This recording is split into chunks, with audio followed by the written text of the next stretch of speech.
Le MAC de l'environnement sur RCF, en partenariat avec Radio Balade, Radio Marseillette et Radio Languedoc, une émission animée par le Parc naturel de la Narbonnaise en Méditerranée, avec au micro Alice Roy, pour une émission consacrée aux espaces naturels sensibles de l'Aude, focus sur leur ouverture au grand public.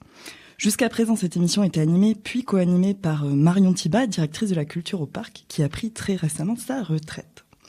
Avec nous en studio, Alain Gignès, vice-président du conseil départemental de l'Aude, en charge de l'environnement et de l'agriculture, et Vincent Dumenier, chargé de mission espaces naturels sensibles au département de l'Aude. Dans un précédent MAC de l'environnement, nous nous sommes intéressés aux travaux du groupe botanique de la Société d'études scientifiques de l'Aude, où nous apprenions que le département dispose d'un patrimoine naturel tout à fait exceptionnel. Vincent Dumenier, bonjour. Bonjour. Donc un espace naturel sensible. Eh bien, un espace naturel sensible, ça relève à l'origine d'une loi de 1985 qui a institué ces espaces naturels sensibles. Et en fait, c'est une compétence du département, des départements de France, qui peuvent acheter des espaces naturels et les mettre à disposition du public pour l'ouverture, la découverte, tout en protégeant la biodiversité. Mais également, les départements peuvent accorder des subventions à des propriétaires d'espaces naturels qui veulent valoriser leur richesse botanique, faunistique sur le site. À quoi ressemble un espace naturel sensible ? Eh bien, il se trouve que dans notre département, on a tellement d'habitats, tellement de climats différents, une altitude aussi très variée, qu'on a quasiment toute la gamme d'espaces naturels. On part du littoral, on peut monter jusqu'en haute montagne, donc avoir un climat alpin. On a un climat méditerranéen, de la garrigue, on a de profondes forêts en montagne noire, par exemple, ou des tourbières, toutes sortes de rivières. Il y a tout pour découvrir, et pour les amateurs de nature, il y a tout à découvrir dans le département. Alors on va découvrir des espèces végétales, animales. Quel type, vous pouvez nous citer quelques espèces ? Eh bien, dans le département, par exemple, on est le département le plus riche en termes de nombre d'oiseaux nicheurs. On commence à approcher les 200. On a un énorme potentiel, ou du moins un énorme patrimoine en orchidées. On arrive bientôt à 90 espèces d'orchidées, donc une espèce emblématique qui plaît beaucoup. Et on a, par exemple, l'aigle de Bonelli, on a le décement, tout petit mammifère dans des ruisseaux préservés des Pyrénées audoises. La liste est presque infinie. Très bien. Donc, nous pouvons mesurer à quel point ces espaces naturels sensibles sont nombreux sur le département et sont fragiles. Monsieur Gignès, au moment où se combine une urbanisation croissante et une déprise agricole, la pérennité de ces milieux fragiles est-elle assurée ? Mais écoutez, je pense qu'elle sera assurée. Vous savez que l'urbanisme, sa gestion, c'est toujours le maire de la commune et je souhaite que ça reste, puisqu'ils sont souvent avec des cartes communales, des plans locaux d'urbanisme. Et je crois que tout ça, il faut considérer justement ces espaces naturels sensibles. J'aurais tendance à dire, il ne faut pas le voir comme un inconvénient. Bien au contraire, c'est une richesse pour le département, puisque quand même 40% de la superficie est couverte par les espaces naturels sensibles. Ça a été dit par Vincent, mais je crois qu'il faut le rappeler aussi, c'est que le département s'engage pour le mettre en avant, démontrer que chez nous, quelque part, notre département, c'est du naturellement bio, parce que quand on parle de biodiversité aussi, je crois qu'il est bon de le rappeler. La superficie départementale est gérée par, entre autres, le département, mais nous faisons connaître aussi au grand public, justement, toute cette richesse que nous avons, avec le concours de Géode, du parc naturel régional de la Narbonnaise. Ça fait déjà 6 ans que nous travaillons ensemble. Je pense que, et je souhaite, et j'aurais tendance à dire même, venez-y les autochtones, venez découvrir votre territoire. Et par là même, c'est parce que quand on parle de tourisme, il faut aussi que les touristes sachent quand ils vont en vacances sur un lieu et une destination qu'il y a encore des paysages préservés. Et je vais revenir encore sur un programme que nous avons au classement du patrimoine mondial à l'UNESCO, lié avec la cité de Carcassonne et ses 7 châteaux sentinelles de montagne, donc qui sont mis en avant. Ça aussi, ça fait partie du patrimoine et tout ça doit être respecté. Et justement, je pense que c'est un plus pour notre département les gens, quand ils veulent passer des vacances et de belles vacances, ils regardent la destination et on n'en joue pas assez. On ne le dit pas assez. Maintenant, à nous aussi, quand même, quelque part, de maîtriser notre foncier, à nous de faire de tout, de n'importe quoi, et à nous de considérer aussi cette richesse. Donc, je pense que, au fil du temps, avec le travail qui est mené avec tous les partenaires, et puis cette approche que nous apportons, et cette lecture que nous voulons de notre département, les élus qui sont des gens responsables ont conscience justement à la fois du respect de cet environnement et de sa fragilité. Ça a été dit, 200 oiseaux nicheurs, des plantes variées dont la faune et la flore chez nous, ça y est naturellement. Il faut le conserver. Il faut le conserver. Et alors, justement, pour conserver ces espaces, donc là on parle d'ouverture au grand public, mais avant d'arriver à l'ouverture du grand public, au grand public de ces espaces naturels sensibles, comment on arrive à classer un espace naturel sensible ? Eh bien, le département a engagé un gros effort de connaissance de ces espaces naturels, puisqu'en 2007, et ça a été bien revu il y a 2 ans, le département a mis en place un inventaire des sites naturalistes au doigt. Donc, il n'y a pas de classement a priori. Ce n'est pas une réglementation qui est apposée, mais c'est une connaissance de 219 sites, soit 40% du département, une connaissance documentée qui permet au département d'orienter sa politique espaces naturels sensibles. Non seulement pour acheter des espaces naturels, pour aider et subventionner des porteurs de projets, mais également pour permettre de mettre en place un programme d'animation, d'ouverture au public, pour faire découvrir tant aux habitants du département qu'aux visiteurs les richesses en la matière.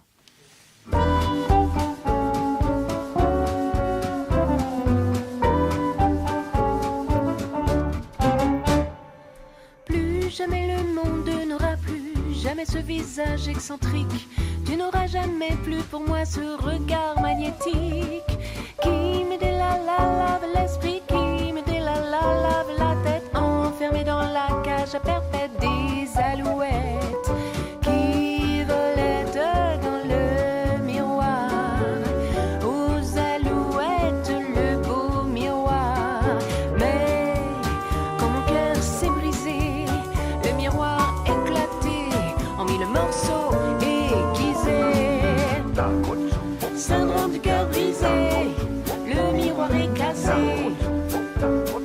J'ai cru mourir. Syndrome du cœur brisé, le miroir est cassé. Oh, j'ai bien cru mourir. Amis, je ne compte plus ces douleurs assassines, ni les fils décousus que nos larmes dessinent. Je me laisse emporter par l'écho délicat qui jadis enchantait le son de ta voix. Un brin de nostalgie butine à mon oreille. Lorsque tout est fini, vibre l'essentiel. La chance d'avoir goûté le bonheur avec toi et d'avoir su chanter à l'ombre de tes pas. Chanter tel un oiseau qui s'est brisé les airs. C'est le haut diapason d'une vie de sauterelle. Si c'était à refaire, je jouerais chaque mesure qui jaillisse la lumière à travers les fissures. Merci pour le bon temps et tant pis si l'on dit qu'ainsi souffle le vent, ainsi va la vie. Merci pour ces nuées parfumées de l'histoire qui façonnent les reflets muets de nos miroirs. Ces alouettes, mais quand mon cœur s'est brisé, le miroir éclaté en 1000 morceaux aiguisés. Syndrome du cœur brisé, le miroir est cassé. J'ai cru mourir. Syndrome du cœur brisé, le miroir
Le MAC de l'environnement, les espaces naturels sensibles de l'Aude, focus sur leur ouverture au grand public.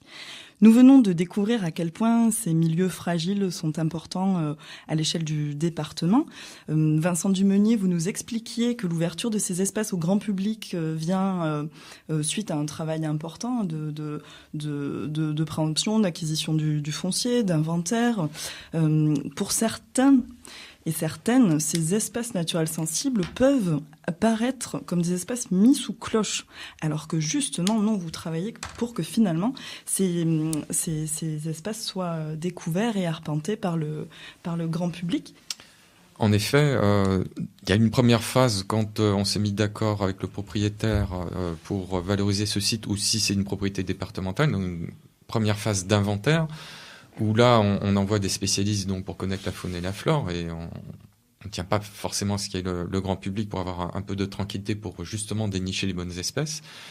Ensuite, donc, on met en place un programme d'action pour restaurer ce site, et obligatoirement, parce que c'est la loi qui le demande, et de toute façon, ça semble bien naturel, dans ce programme d'action figurent des actions de découverte du milieu.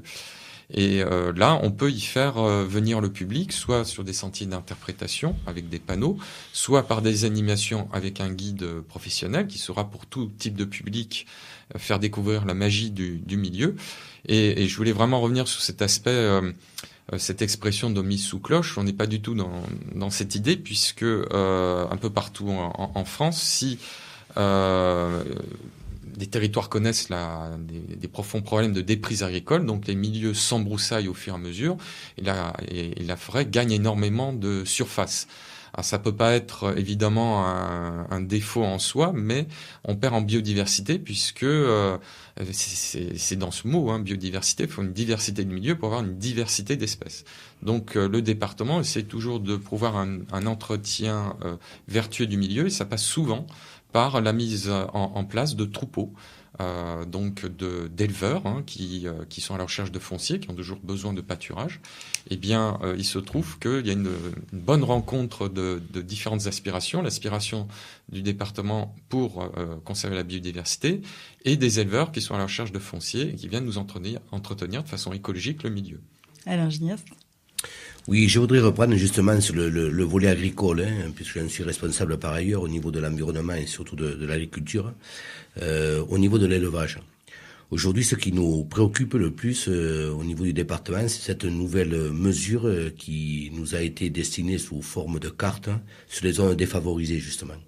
Alors, quand on parle d'espaces naturels sensibles, il se trouve que bon nombre de communes où il y avait des éleveurs, où il y a toujours des éleveurs, et on souhaite qu'ils y restent, ont été déclassés dans leur commune. Ça veut dire pas d'aide européenne, etc. Ce qu'ils avaient par habitude pour pouvoir exercer au mieux leur profession.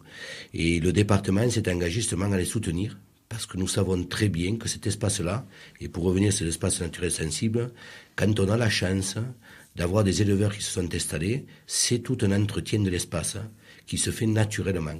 Et quand on parle de biodiversité, mais ça a été dit par Vincent, mais je voudrais le reprendre, quand on n'a pas toute cette symbiose, toute cette osmose qui existe entre l'environnement et l'agriculture, eh bien, parfois, c'est les milieux qui se perdent, c'est des plantes qui peuvent se perdre, il y a la faune et la flore qui peuvent aussi en subir des conséquences. Donc, on se doit d'accompagner les agriculteurs. Ils savent faire leur travail, ce sont des personnes responsables, ce sont des professionnels. On a la chance de les avoir chez nous, et il faut à tout prix que ces zones défavorisées restent comme elles étaient. C'est le souhait du conseil départemental. Les agrandir, oui. Les supprimer, non. Donc, encore une fois, l'élevage a un rôle à jouer dans tous ces espaces naturels sensibles, et nous veillerons à ce qu'ils puissent perdurer dans le temps. Donc ces espaces naturels sensibles permettent d'installer de jeunes agriculteurs, d'éleveurs pour entretenir en partie ces zones. Par exemple, justement, le département a acquis 17 espaces naturels sensibles depuis 1985, et nous avons conventionné avec 9 éleveurs. Mais on a des éleveurs qui sont en installation, comme des éleveurs qui sont là depuis un certain moment, mais qui recherchaient du foncier.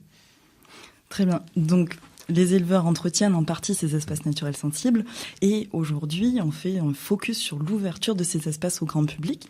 Donc un programme a été mené, donc il me semble, de manière expérimentale en premier lieu par le Parc naturel régional de la Narbonnaise. Aujourd'hui, qu'en est-il de ce programme Découvrons ensemble? Oui, donc il y a 6 ans, le département a aidé le Parc naturel régional de la Narbonnaise à mettre en place un programme de découverte des très nombreux espaces naturels sur le littoral et le territoire du parc. Et grâce à l'équipe qui a trouvé les bons guides animateurs pour faire découvrir au grand public ces sites, très vite on s'est posé la question de l'utilité et j'ai même envie de dire la nécessité d'étendre un programme de découverte à l'ensemble du territoire audois. Et là, c'est un autre partenaire, Géaude, qui est basé à Carcassonne, qui fédère l'ensemble des structures qui travaillent sur l'éducation à l'environnement et au développement durable. Et bien, avec Géaude, qui a son propre aussi réseau de partenaires, le département donc a apporté son appui financier pour développer un programme sur l'ensemble du département de découverte des espaces naturels. Alors Vincent Dumunier, quand on coordonne un programme de cette ampleur à l'échelle du département, est-ce qu'on peut avoir un espace naturel sensible préféré? Pour moi-même, je suis plutôt attiré vers la montagne et tout ce qui est territoire d'altitude me fascine assez parce qu'on se retrouve un peu au bout du monde. Mais on a la chance, encore une fois, dans l'Aude, d'avoir quasiment tous les territoires accessibles. Bon, évidemment, il faut avoir un petit peu de courage et accepter de marcher. Mais on est capable de mener des animations pour tout public à assez haute altitude.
Les espaces naturels sensibles, leur ouverture au grand public, qui est notamment concrétisée par le programme d'animation gratuite Découvrons ensemble, qui regroupe de nombreuses animations, Vincent Dumenier.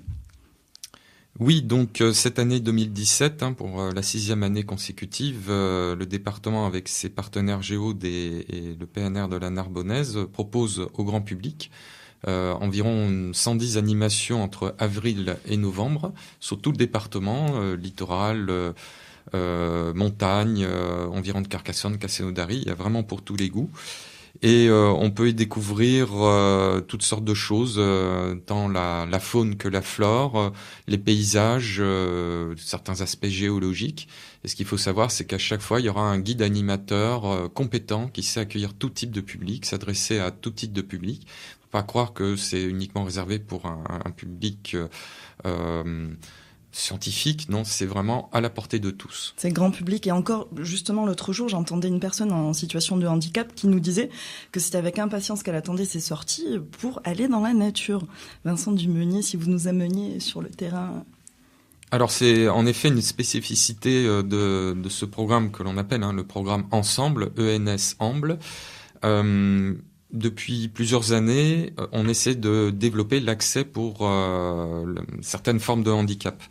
Et grâce donc à nos partenaires, grâce aussi au réseau d'associations qui s'occupent du handicap, on essaie d'amener ce public sur les sites en direct, dans la nature, au cœur de la nature, avec les guides animateurs. Et donc cette année, on monte encore en puissance. Ce que je peux citer, c'est par exemple que le 21 mai, à Quillan, il y a une grande journée de toute façon nature pour tous, mais dans cette journée où il y aura 4 temps forts, il y aura un temps fort destiné aux malvoyants et un temps fort destiné aux personnes qui ont des problèmes de mobilité et qui seront donc aidées grâce à des joëlettes qui seront portées donc par des gens valides et qui pourront leur faire parcourir la nature. Des gens valides que vous recrutez bénévolement Alors ce sont des gens bénévoles. On peut saluer l'engagement de l'association humaine qui met à disposition ces joëlettes, ces sortes de petites charrettes à bras, qui viennent donc bénévolement sur le site pour mettre non seulement à disposition les joëlettes, leurs bras, mais également vont faire appel à des personnes qui viennent pour l'animation, valides, qui peuvent tout à fait se joindre. Il n'y a aucun problème avec le public en situation de handicap. Et c'est un échange très précieux. Et encore une fois, tout le monde en profite comme il faut, car le guide animateur sait amener le public sur des endroits qui intéressent tout le monde. Alain Gignès. Mais écoutez, moi je suis tout à fait ravi aussi de cette nouvelle, on va dire, ces nouvelles animations, puisque sur samedi, il y en a quand même 12 qui sont reconnues et qui pourront suivre les personnes en situation de handicap, mobilité et malvoyance. Je crois que ça c'est très important. Ils ont le droit de sentir, de toucher, ils ont le droit de voir aussi pour les personnes qui sont en mobilité réduite. Et je crois que ça c'est très important. C'est le souhait aussi du département. On ne doit oublier personne. On doit contenter dans la mesure du possible tout le monde. Et j'aurais tendance à dire même pour ça que pour les malvoyants, quelques petits panneaux de ci de là, ça sera peut-être envisagé par la suite. Remercier aussi l'association humaine aussi qui joue leur rôle bénévolement pour les accompagner à ces personnes qui peuvent pas se déplacer. Et je crois que c'est très très important. Alors là, il y a tout âge. Malheureusement, c'est comme ça, c'est la vie. Et certains naissent avec un handicap. Et puis, on est là, nous aussi, pour les soutenir. Merci à Philippe pour la technique. Merci à Vincent Dumenier et à Alain Gignès pour leur éclairage sur leur ouverture au public des espaces naturels sensibles.